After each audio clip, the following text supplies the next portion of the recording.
Assalamualaikum warahmatullahi wabarakatuh. Para jamaah al-Asran rahimakumullah. Tentu ada Teteh Iim di sini. Di channel Al-Asran kesayangan kita ya. Amin ya Allah ya rabbal alamin. Kali ini apa yang ingin saya bahas ya?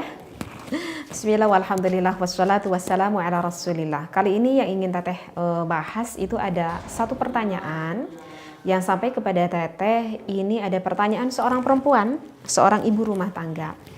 Dia bertanya seperti ini, Teh gimana ya, aku kan sosok seorang ibu, punya anak juga, ya tentu punya suami. Aku tuh pengen kerja Teh gitu ya, tapi sayangnya suami aku tuh tidak mengizinkan aku untuk bekerja. Tapi menurutku kalau pekerjaan ini ya sangat dibutuhkan sekali. Apakah boleh nggak aku itu bekerja tanpa ada izin dari suami aku nih Teh? Katanya seperti itu pertanyaannya. Baik. Insya Allah akan saya menjawab dari pertanyaan seorang ibu tersebut. Saya juga ini mendapatkan referensinya di dalam kitab Al-Mawsu'ah Al-Fiqhiyah ya. Jadi jawabannya itu ada di dalam kitab Al-Mawsu'ah Al-Fiqhiyah, kitab fikih. Ini terdapat pada juz ke-sabi' ya. Pada Shahifah 82. Shahifah ke-82. Baik. Bismillahirrahmanirrahim. Bismillah walhamdulillah wassalatu wassalamu ala Rasulillah. Al-aslu anna wadhifatal mar'atil awla hiya idaratu baitiha wa ri'ayatu usratiha wa tarbiyatu abna'iha. Jadi di dalam referensi ini dikatakan bahwa menetapnya, ini belum menjawab langsung ke perjawaban ya.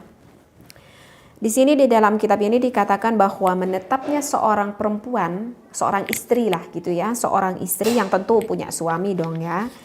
Kalau misalkan seorang istri itu tinggal di rumahnya atau diam di rumahnya, kemudian sang istri itu mengurus segala hal akan kepentingan, akan kebutuhan yang berkaitan dengan rumah tangganya, ya banyak lah, ngurus anak gitu ya, ngurus rumah, mempercantik diri, itu sama-sama mempercantik diri juga ya, itu adalah hal yang dibutuhkan di dalam rumah. Nah, atau yang lain-lainnya deh ya, mungkin kita juga paham. Nah, maka di sini dikatakan maka itu lebih utama, al-aula, bahasanya al-aula. Jadi wanita yang diam di rumah, mengurus rumah dengan baik, maka al-aula itu yang sangat lebih diutamakan bagi seorang wanita.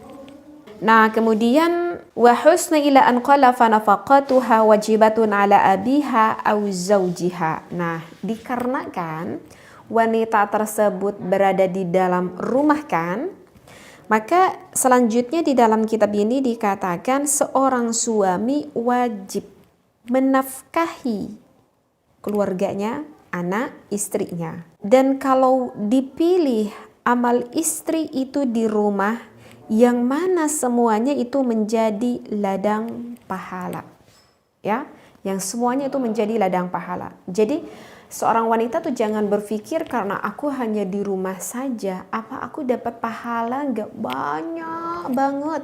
Bukan banyak lagi, banyak pisan pahala istri ya, seorang istri di rumah. Mulai kita sapu rumah, pahala. Kita ngepel, pahala. Kita tilep baju, pahala. Nyuci sampai nyetrika, pahala. Sampai kita menyisirin rambut anak kita, pahala. Udah masaknya, ininya itu, Masya Allah. Itu semuanya tuh pahala banget. Pahala yang berlimpah untuk istrinya. Suaminya datang, muka kita senyum, udah cantik gitu ya, udah mandi, seger, pahala lagi itu ya. Pokoknya pahala. Setiap hari meskipun kita di dalam rumah, pahala yang begitu melimpah untuk seorang istri.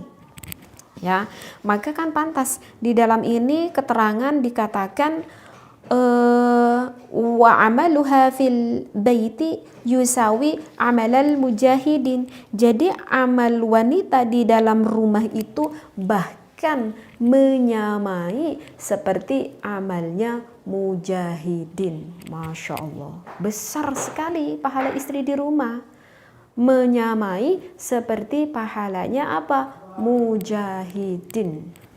Nah, tapi kan teh gimana nih, aku pengen bekerja karena ada alasan-alasan tertentu sehingga aku ingin bekerja.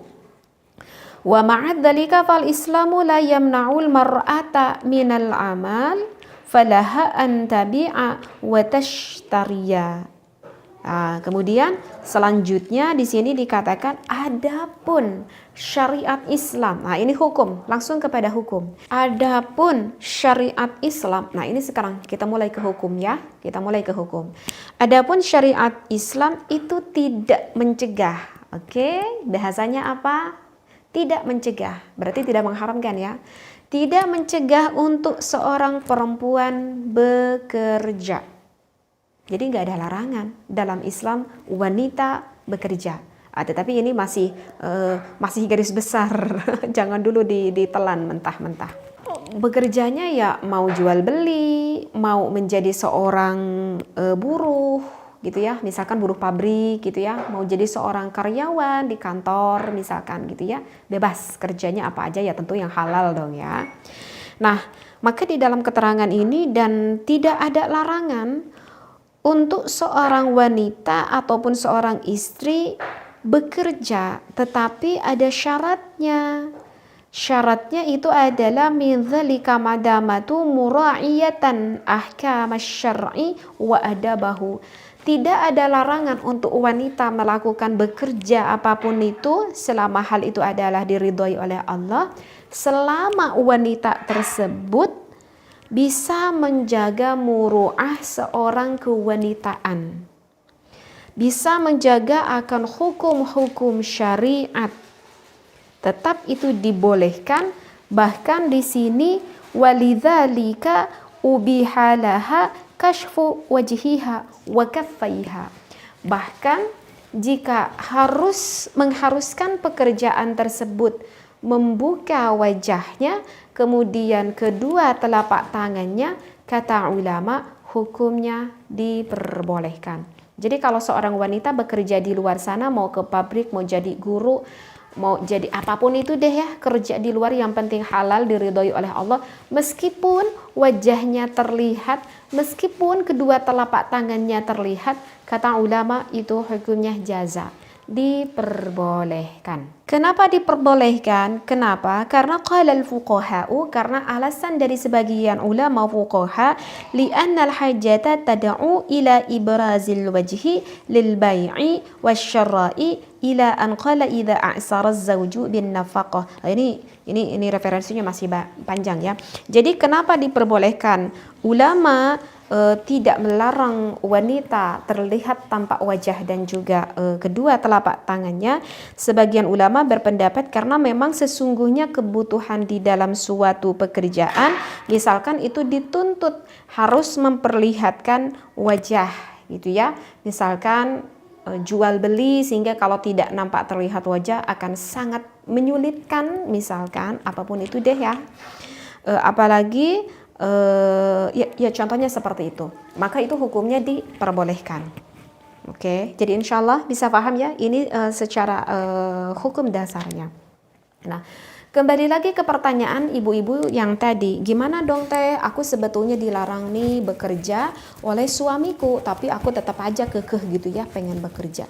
Nah, itu kita kembalikan lagi kepada kehidupan keluarga tersebut, karena yang menjadikan kewajiban mencari nafkah itu sebetulnya adalah seorang suami, oke? Mutlak itu seorang suami. Nah, meskipun kewajiban mencari nafkah seorang suami, tetapi kan tidak semua situasi itu sama di dalam setiap keluarga. Nah, kan kondisi setiap keluarga itu kan berbeda-beda ya. Misalkan nih contoh, naudzubillahi min dzalik. Misalkan mendapati seorang suaminya tuh yang sakit ya, misalkan kena stroke misalkan gitu ya, naudzubillah, sehingga kan gak bisa lagi bekerja ya, gak bisa lagi bekerja karena gak bisa gerak misalkan seperti itu ya. Jangankan mau untuk bekerja, untuk bergerak saja aku tuh dibantu oleh orang lain seperti itu. Nah, maka berarti ini sehingga siapakah yang harus mencari nafkah di sini kalau bukan istrinya? Ya siapa lagi gitu ya. Karena misalkan anak-anaknya masih kecil yang nggak memungkinkan anaknya untuk bekerja. Kecuali kalau misalkan nih anak-anaknya udah pada gede, udah pada besar-besar, kata anak-anaknya bilang nih ke ibunya, "Ma, udah ma, nggak perlu lagi kerja. Ya urus aja bapak di rumah, biar anak-anak kan udah pada besar, biarkan anak-anak semua yang bekerja. Ma tuh konsentrasi aja ngurus bapak di rumah," seperti itu. Ya kan? Jadi kan kondisi setiap rumah itu berbeda. Atau mungkin saja nih kita mendapati kondisi di dalam rumah tangga itu yang ya suaminya mampu untuk bekerja tetapi ya kurang dan sangat kurang sekali untuk mencukupi kebutuhan rumah tangganya. Misalkan ya cuman dagang misalkan ya, jualan apa aja deh, mau jualan gorengan, mau jualan nasi kuning, jualan apa aja deh gitu ya. Itu kan tetap berikhtiar, tetap mencari nafkah. Tetapi kok masih kurang ya Mas gitu di dalam kehidupan rumah. Ya, bukan untuk membeli pakaian yang mewah, bukan untuk membeli kendaraan yang mewah, bukan. Tetapi misalkan ya hanya sekedar untuk makan aja kekurangan, untuk biaya anak sekolah aja itu kekurangan. Misalkan seperti itu. Sehingga sang istri itu berinisiatif ingin membantu sang suaminya. Maka itu hukumnya diperbolehkan jika memang hal itu mendesak, dibutuhkan di dalam rumah tangga, sang istrinya itu harus mencari ifkah lah, ibaratnya seperti itu ya. Jadi kita kondisionalkan aja di kehidupan rumah tangga kita masing-masing. Kecuali kalau misalkan di dalam rumah tangga tersebut seorang suami ketika mencari nafkah sudah berlimpah ruah ya, sudah berlimpah ruah ya, sehingga sang suaminya melarang kepada istrinya untuk apa kerja. Mas sekarang kerja udah banyak sekali, berlimpah ruah, udah lebih baik ngurus aja di rumah, ngurus anak-anak di rumah, perhatikan anak-anak di rumah yang baik. Ya maka itu mau tidak mau kita harus wajib mengikuti perintah suami kita, karena toh mencukupi. Kecuali kalau misalkan tidak mencukupi untuk kebutuhan pokok, maka tidak apa-apa istri tersebut untuk melakukan bekerja dengan syarat tadi apa? Bisa menjaga muru'ah, bisa menjaga dari timbulnya perfitnahan. Ya, dan apapun itu kita kembali lagi berkomunikasi, berbijaksanalah, saling memahami ya. Apalagi kalau misalkan istrinya kerjanya di rumah ya, itu lebih baik lagi nih ya. Sekarang kan wanita juga bisa ya bekerja, tapi bekerjanya di rumah, rumahnya keurus, suaminya keurus, anaknya keurus, sambil bisa tetap dapat apalah, kalau istilah sekarang masih bisa tetap dapat cuan ya, meskipun di dalam rumah. Sekarang kan kita bisa berjualan, untuk zaman sekarang berjualan apa? Online. Nah, ini gak apa-apa ya, teteh promo ya. Alhamdulillah, teteh itu sekarang ya sekitar 4 bulanan berjualan kopi kesehatan. Ya, namanya kopi Al Asran. Kalau ini namanya Lanang Jagat, ada Lanang Godek, ada juga yang Liberika sih yang lainnya. Ini tuh kopi apa nih si teh? Nah, kalau yang belum tahu nih, sekalian promo nih, alhamdulillah. Ini produk teteh sendiri, namanya juga kopi Al Asran. Ini kopi kesehatan yang insya Allah kopi untuk proses penyembuhan dan juga pengobatan bagi permasalahan suami istri ketika melakukan ibadah. Mungkin udah paham ya ibadah seperti apa. Karena terkadang kan kita mendapati ada seorang laki-laki ataupun perempuan yang mendapati kendala ketika melakukan ibadah. Seperti apa aja nih teh, misalkan yang ketika melakukan ibadahnya, kok teh sekarang kenapa ya aku tuh sering keluarnya encer gitu ya, ataupun aku tuh susah bangun. Itu biasanya kayak yang diabetes itu kan, atau udah bangun tahu-tahu tidur gitu tengah jalan, susah bangun lagi gitu ya. Atau ada nggak yang keluhan seperti ini, teh kenapa ya aku tuh nggak bisa lama, baru 3, 4, 5 menit aja kok aku udah duar gitu ya, udah keluar. Atau yang merasa kurang gairah, atau yang merasa kurang berstamina. Nah, itu adalah sebetulnya menunjukkan bahwa kondisi orang tersebut ketika ada kendala ketika melakukan ibadah menunjukkan kondisi tubuhnya itu tidak sehat. itu sebetulnya pertanda tubuhnya itu tidak sehat ya. Bisa saja dikarenakan punya penyakit diabetes, dikarenakan punya penyakit jantung seperti kolesterol tinggi, seperti hipertensi ya, seperti yang kardio ataupun yang neuropatik dan masih juga yang lainnya, dan juga penyebab yang lainnya juga masih banyak ya selain dari ini. Bisa aja dikarenakan stres, depresi, insomnia gitu ya, gelisah hati, masih juga ada yang lainnya juga sih sebetulnya. Itu semuanya bisa mempengaruhi loh ketika kita melakukan ibadah mendapati kendala. Kalau misalkan perempuan sih itu biasanya kendalanya semakin rendah hormonalnya sehingga kurang gairah terhadap sang suaminya ya, kurang gairah aja gitu ya dikarenakan hormonnya merendah. Nah, ini adalah kopi yang tepat banget untuk proses penyembuhan. Jadi ini tuh kopi dari Al Asran itu bukan hanya sekedar kopi stamina yang sifatnya sementara doang, bukan. Tetapi ini adalah kopi kesehatan yang insya Allah bisa mengobati permasalahan suami dan juga istri. Dan ini bekerjanya itu akan memperbaiki dulu sistem saraf dalam tubuh kita dan juga pengaliran darahnya kita lancarkan dulu seperti itu. Dan kopi ini memang sama sekali tidak menggunakan bahan kimia, tidak menggunakan bahan pengawet sama sekali. Jadi terus terang aja kopi kami itu tidak bisa bekerja secara instan. Gak bisa kerja instan, kerjanya itu ya sesuai dengan usia dan kesehatan kita masing-masing. Jadi orang yang komen sama Teteh pun tuh beda-beda. Kalau orang yang 1 kali nyeduh, 2 kali nyeduh udah langsung terasa khasiatnya, berarti itu menunjukkan keadaan tubuhnya itu benar-benar sehat, benar-benar baik. Makanya 1-2 kali nyeduh udah langsung terasa.